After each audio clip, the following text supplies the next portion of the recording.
Les députés autorisent le gouvernement, à cette séance plénière du 1er avril, de créer un nouvel organe indépendant chargé de veiller à la mise en œuvre des bonnes pratiques en matière de transparence et de la bonne gouvernance dans la gestion des fonds publics.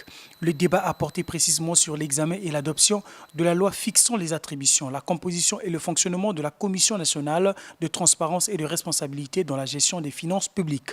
Cette commission aura pour mission principale de contribuer à la stabilité macroéconomique du pays. Cette commission nationale aura entre autres mission de recueillir et diffuser les bonnes pratiques en matière de transparence et de responsabilité dans la gestion des finances publiques, recueillir toute expertise pour la validation des informations publiées relatives aux recettes et aux dépenses publiques, engager toute requête en cas de violation de la transparence et de la bonne gouvernance. La création en perspective de cette commission indépendante de contrôle des gestions des fonds publics émane des directives de la CEMAC et des recommandations de l'Initiative pour la transparence dans les industries extractives ITIE. Selon le gouvernement, ce nouvel organe vient compléter l'architecture institutionnelle en matière de transparence. Je vous assure qu'il s'agit simplement d'une repartition des missions, d'une meilleure organisation du travail, pour qu'on aboutisse effectivement à l'efficience et à l'efficacité.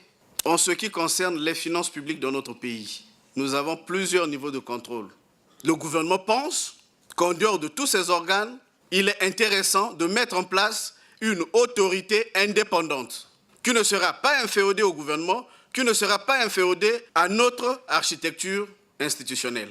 Une autorité administrative indépendante. Peu avant l'adoption de cette loi sur la transparence et la gestion des fonds publics, les députés ont aussi approuvé le projet de loi autorisant la ratification de la Convention sur la répression des actes illicites dirigés contre l'aviation civile internationale, Convention de Beijing adoptée le 10 septembre 2010.